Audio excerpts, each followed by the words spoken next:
रायगंज, जहां अमावस्या की रात कोई इबादत नहीं बल्कि एक सजा है।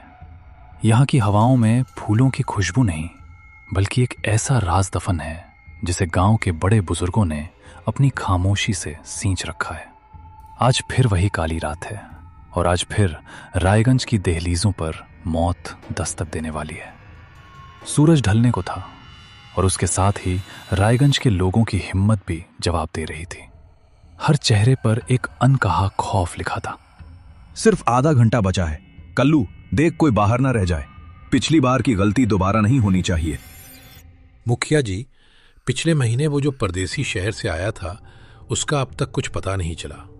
पुलिस आई थी पर हमने कह दिया कि वो रात को ही निकल गया था। पुलिस यहां कदम भी नहीं रखेगी आज की रात। जो यहां का नियम तोड़ेगा वो इस मिट्टी में मिल जाएगा। उसे वो ले जाता है। और हम सिर्फ तमाशा देख सकते हैं। जाओ, मुनादी करवाओ कि आज कोई खिड़की से झांकेगा भी नहीं। सड़कों पर भगदड़ मची थी। इंसान तो क्या, जानवर भी अपने ठिकानों में दुबक रहे थे। रायगंज अपनी ही परछाई से डर रहा था। सावधान, शाम के 6 बजने वाले हैं। आज अमावस्या की काली रात है। अपनी दहलीज के अंदर हो जाओ। अरे ओ भाई, दुकान बंद कर। क्या जान प्यारी नहीं है? खिड़की दरवाजे ऐसे बंद करो कि हवा भी अंदर ना आ सके। आज कोई पुकारे तो मुड़कर मत देखना। याद रखना, रायगंज की मर्यादा टूटी तो अनर्थ हो जाएगा। जो घर के बाहर मिला उसका नामो निशान मिट जाएगा। भागो अपने घरों को। श्याम, पिताजी, ये क्या तमाशा लगा रखा है इन लोगों ने? 6 बजते ही गांव को जेल क्यों बना देते हैं? श्याम, सवाल मत कर और अंदर चल। बाहर बहुत बड़ा खतरा है बेटा। कैसा खतरा? आप लोग पढ़े लिखे होकर भी इन पुरानी बातों पर यकीन कर रहे हैं। ये सरपंच सबको डराकर क्या हासिल करना चाहता है? ये सिर्फ अंधविश्वास नहीं है। पिछले महीने वो जो परदेसी लड़का गायब हुआ था ना, उसने भी तेरी तरह ही इन बातों को मजाक समझा था। तू न मेरे डर को टाल सकता है और न सरपंच के आदेश को। आज की रात बस खामोश रहे।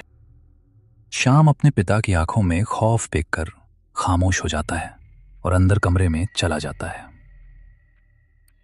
रात भर उसे बाहर से अजीब सी सिसकने वाली आवाजें आती हैं। श्याम उस रात चुप तो हो गया, लेकिन उसके मन का शोर कम नहीं हुआ। बाहर सिसकियां गूंज रही थी और अंदर सवालों का तूफान उठ रहा था। क्या वाकई वो भूत था या कुछ और? सूरज निकल आया है। गांव में चहल पहल है, पर हर चेहरे पर एक अजीब सी थकान और राहत है। श्याम अपने दोस्त राजू से गांव के पुराने बरगद के पेड़ के नीचे मिलता है। राजू, रात भर सोया क्या तू? तूने वो आवाजें सुनी? राजू भाई, मैंने कानों पर तकिया रख लिया था। रायगंज में जो रात को होता है वो दिन में भूल जाना ही बेहतर है। तूने देखा पिछले महीने उस परदेसी के साथ क्या हुआ? पुलिस तक कुछ नहीं कर पाई। वही तो बात है राजू, पुलिस क्यों कुछ नहीं कर पाई? सरपंच के आदमी इतने डरे हुए क्यों थे? ये सब कोई भूत प्रेत नहीं है, इसके पीछे कोई गहरा राज है। पिताजी भी कुछ छुपा रहे हैं। अरे छोड़ ना भाई, हमें क्या लेना देना। अपनी जान बच गई वही बहुत है। नहीं राजू, ऐसे कब तक घर में दुबक कर जिएंगे? मैंने फैसला कर लिया है। अगले महीने की अमावस्या को मैं घर के अंदर बंद नहीं रहूंगा। मैं इस श्राप की हकीकत जानकर रहूंगा। तू पागल हो गया है? मौत को दावत दे रहा है। अगर वो मौत है तो मैं उसे अपनी आंखों से देखना चाहता हूं। अगले 1 महीने में हमें तैयारी करनी होगी राजू। श्याम ने मौत से हाथ मिलाने का फैसला तो कर लिया था, पर वो ये नहीं जानता था कि रायगंज का राज सिर्फ एक कहानी नहीं, एक जीता जागता खौफ है। क्या श्याम अगली अमावस्या देख पाएगा या वो भी उस परदेसी की तरह एक गुमनाम किस्सा बन जाएगा? दोपहर का समय है। धूप तेज है, पर गांव की गलियों में सन्नाटा है। मंगत की चाय की टपरी पर लोहे की केतली की सनसनाहट सुनाई दे रही है। 2 बुजुर्ग, रघु काका और सुखिया, बेंच पर बैठे चाय फूंक रहे हैं। श्याम धीरे से आकर उनके पास बैठता है। दिन की रोशनी में भी रायगंज की परछाइयां लंबी और काली थीं। लोग बातें तो कर रहे थे, लेकिन उनकी जुबान पर ताले और आंखों में डर का पहरा था। मंगत काका, एक चाय देना और जरा अदरक कूट के डालना, सिर में बड़ा दर्द है। शहर की पढ़ाई का बोझ होगा बेटा, यहाँ गांव की हवा खाओ, सब ठीक हो जाएगा। शहर वालों को यहाँ की हवा रास नहीं आती मंगत। वहां लोग शोर में रहते हैं, यहाँ की खामोशी उन्हें डरा देती है। क्यों श्याम, कल रात सोए नहीं क्या? कैसे सोता काका? रात को 6 बजते ही ऐसा लगा जैसे गांव पर किसी ने कर्फ्यू लगा दिया हो।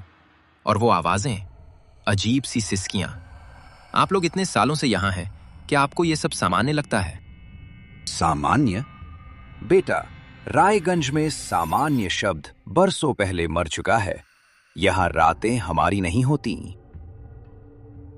पर क्यों काका? कोई तो वजह होगी। लोग दबी जुबान में डायन का नाम ले रहे थे। क्या वाकई आपको लगता है कि इस जमाने में भी कोई रूह पूरे गांव को कैद कर सकती है? देख बेटा, तू जवान है, खून गर्म है तेरा, पर कुछ चीजें समझ के बाहर होती हैं। वो कोई मामूली रूह नहीं है, वो एक साया है जो अमावस्या की काली रात को निकलता है। उसने इस गांव की खुशहाली छीन ली। जब वो चलती है तो पैरों की आहट नहीं, बल्कि जलने की गंध आती है। जलने की गंध? पर डायन का आग से क्या लेना देना? बस कर रघु, छोरे को क्यों डरा रहा है? श्याम बेटा, तू बस इतना समझ ले कि सूरज ढलने के बाद दहलीज पार मत करना। यहाँ का नियम तोड़ने वालों को ये गांव कभी माफ नहीं करता। चाय पी और घर जा, तेरे बापू राह देख रहे हों। जैसे मंगत इस बातचीत को यहीं खत्म करना चाहता हो। शाम को समझ आ जाता है कि ये लोग डरते तो हैं, पर सच बताने से कतरा रहे हैं। वो चाय पीकर अपने घर चला आता है।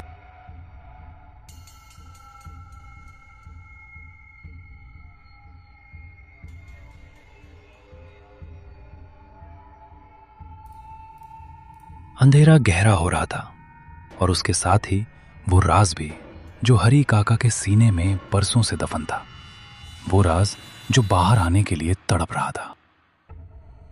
पिताजी, आज पूरा दिन मैंने गांव में बिताया। टपरी पर मंगत काका और रघु काका से भी बात की। हर कोई डरा हुआ है, लेकिन कोई खुलकर कुछ नहीं बोल रहा। सब कह रहे हैं कि यहाँ कोई डायन है।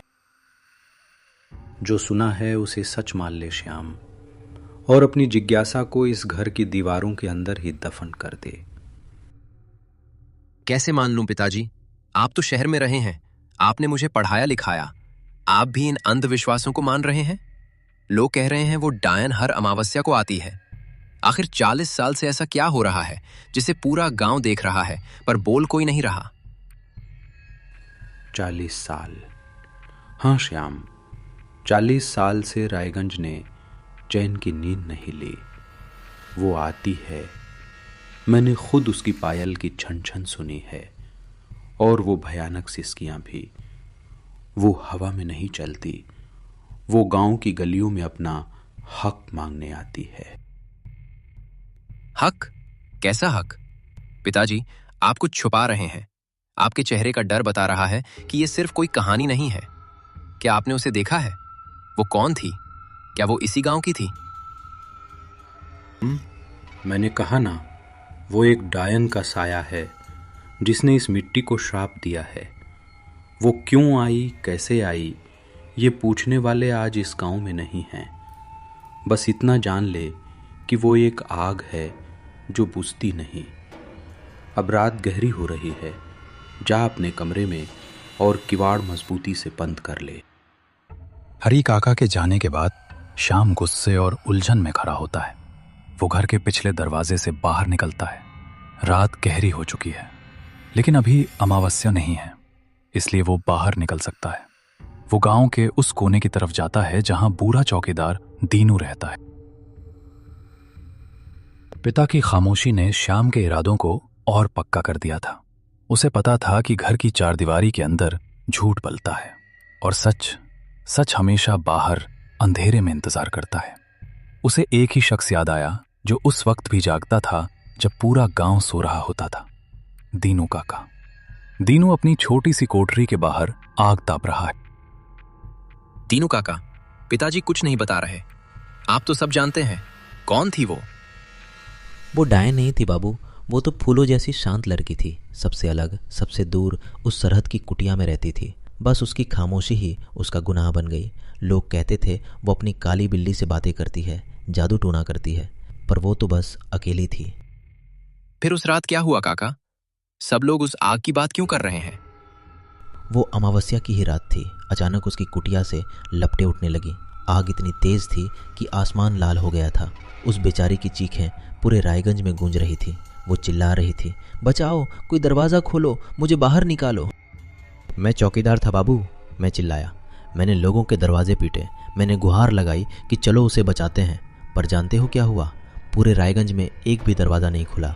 लोग अपनी खिड़कियों के पीछे दुब के रहे।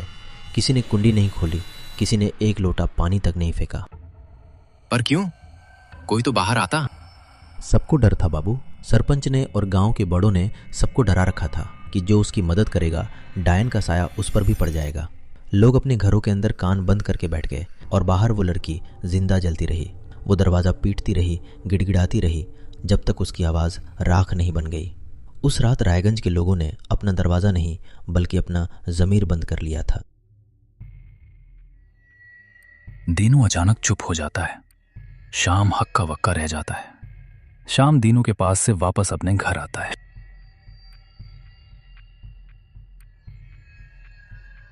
सच कड़वा था। रायगंज का खौफ कोई परलौकिक शक्ति नहीं, बल्कि एक मासूम की चीखें थीं जिन्हें गांव वालों ने अनसुना कर दिया था। शाम कई रातों तक सो नहीं पाया। वो चीखें अब उसके कानों में गूंजने लगी थीं। और फिर वो रात आ ही गई, अमावस्या की रात। लेकिन इस बार एक दरवाजा खुलने वाला था। गांव में सन्नाटा पसर चुका है। शाम अपने कमरे की खिड़की से देखता है कि गलियां सूनी हैं। घड़ी में 6 बज चुके हैं। उसके हाथ कांप रहे हैं, लेकिन वो रुकता नहीं है। वो दबे पांव घर का मुख्य दरवाजा खोलता है। 40 साल बाद रायगंज की किसी दहलीज से कोई बाहर निकला था। ये सिर्फ एक कदम नहीं था, ये उस खौफ के मुंह पर एक तमाचा था जिसने गांव को गुलाम बना रखा था। शाम चलते चलते उस जगह पहुंचता है जहां कभी चंपा की कुटिया थी। वहां अब सिर्फ काली राख और कुछ जले हुए लकड़ी के खंभे बचे हैं। अचानक तापमान गिर जाता है। हवा में जलने की गंध आने लगती है।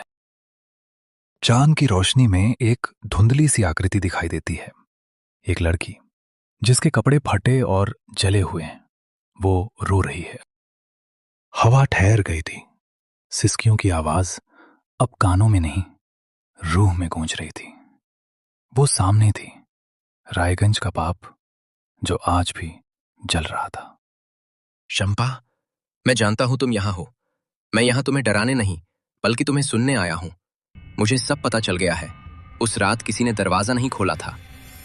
वो आकृति अचानक शाम की तरफ मुड़ती है। उसकी आंखों में गुस्सा नहीं, बल्कि असीमित दर्द है। वो जलते हुए हाथों से गांव की तरफ इशारा करती है। शाम समझ जाता है कि उसे क्या करना है। वो वहां से भागते हुए गांव के बीचों बीच मंदिर के बड़े घंटे के पास पहुंचता है और उसे पूरी ताकत से बजाने लगता है।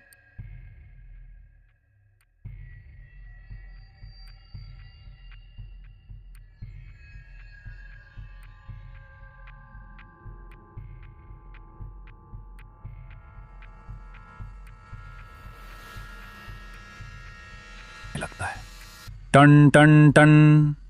पूरे गांव की खिड़कियां खुलने लगती हैं।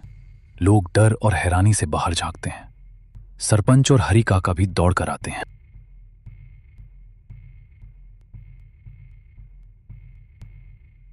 सरपंच, श्याम पागल हो गया है, अंदर जा, मौत का वक्त हो गया है।